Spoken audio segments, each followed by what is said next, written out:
दमोह लोकसभा क्षेत्र से प्रताप सिंह लोधी कांग्रेस प्रत्याशी घोषित होने के बाद बंडा विधानसभा में प्रथम आगमन पर कांग्रेस कार्यकर्ताओं ने जोरदार स्वागत किया। वहीं कांग्रेस प्रत्याशी इसके बाद कार्यकर्ता सम्मेलन में शामिल हुए। कार्यकर्ता सम्मेलन को संबोधित करते हुए उन्होंने कहा कि सभी कार्यकर्ताओं का एक ही सूत्र होना चाहिए, जिस बूथ से विधायक को विधानसभा तक पहुंचाया, उसी प्रकार आपका किसान का बेटा संसद तक पहुंचेगा, ऐसा मुझे विश्वास है। अगर आप लोगों ने मौका दिया, विश्वास रखिए आप लोगों को निराशा नहीं होगी। वहीं बंडा विधायक तरवर सिंह लोधी ने कहा कि मुख्यमंत्री ने किसानों का कर्जा माफ करने का कार्य किया है, जो आज तक का सबसे बड़ा फैसला है।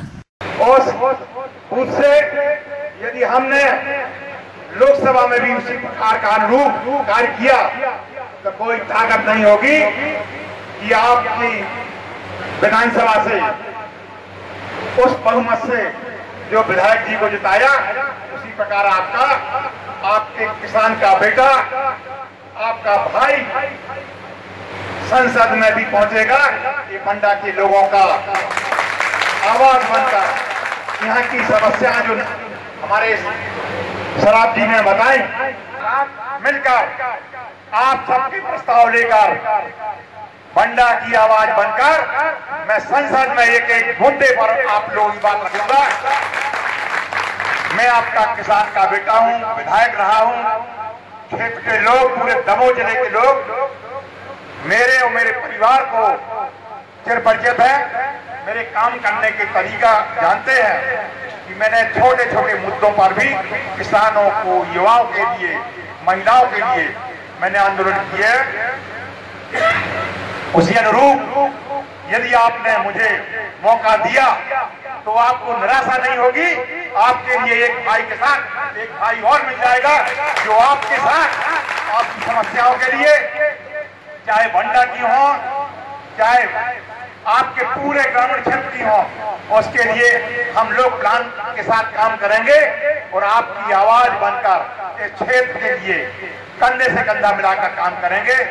आप सबने आज जिस प्रकार का स्वागत सम्मान किया, मैं चाहूंगा कि आपके क्षेत्र का विधायक की आवाज यदि आप लोग उसी अनुरूप जिताएंगे तो आपका विधायक का कद मुख्यमंत्री जी के सामने भी बढ़ेगा और आपके लिए हो सकता है कि आपके लिए मंत्री भी मिले। मैं इस अवसर पर युवा साथी हमारे राहुल सिंह जी ने, जिसने हमारे प्रदेश के पूर्व मंत्री, वित्त मंत्री जी को हराया, ऐसे जांबाज विधायक तरवर सिंह जी, राहुल सिंह जी, प्रदम सिंह जी मनेरा और हर्ष यादव जी, चार हमारे कहा विधायक हैं। कोई हर क्षेत्र में कोई कम नहीं है।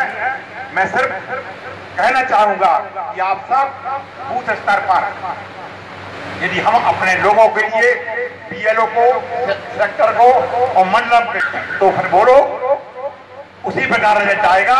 यदि हम जिम्मेवारी किसी और न देके मंडल स्तर पर हम जवाबदारी दें, तो हमारे क्षेत्र में जिस प्रकार राहुल सिंह जी ने और तरवर सिंह जी ने विजय श्री प्राप्त की है, तो कोई ताकत नहीं होगी जो आपकी विजय श्री रोक सके।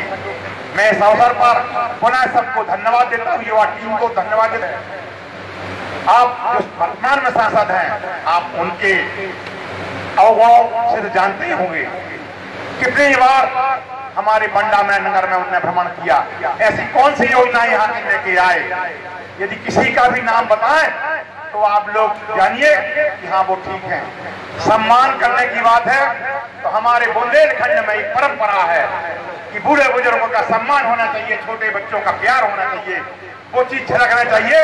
यदि मेरे दरवाजे कोई आता है काम लेके तो उसके लिए सर्वप्रथम उन लोगों के लिए सम्मान मिलना चाहिए। काम तो बात की बात है, वो सम्मान भी हमारे क्षेत्र के शासन ने नहीं दिया।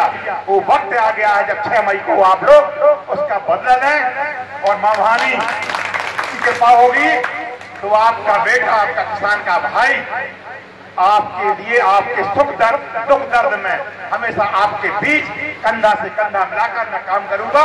और इस क्षेत्र की आवाज मैं जिस लेवल में, चाहे प्रदेश लेवल का काम हो, चाहे संसद का काम हो वहां तक ले जाने में मैं छोड़ूंगा नहीं और आपकी समस्या को हल कराऊंगा।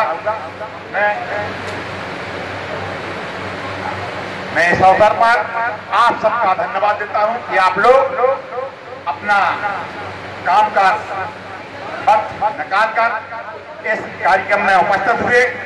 कर्जा माफ किया है वो आज तक का सबसे बड़ा निर्णय है। शिवराज सिंह जी 15 साल चिल्लाते रहे कि मैं किसान का बेटा हूं और किसानों के लिए आज तक कुछ नहीं किया। जैसा कि अभी पूर्व वक्ताओं ने बताया कि किसानों को बिजली के मामलों में जेल तक पहुंचाया, लेकिन हमारे आदरणीय कमलनाथ जी किसान के बेटे तो नहीं लेकिन किसान के दर्द को समझते हुए उन्होंने जो, और आदरणीय राहुल गांधी जी ने जो निर्णय लिया, इन सारी चीजों को हम चुनाव प्रचार में रखें और बंडा विधानसभा। बंडा से ब्रजकिशोर दुबे के साथ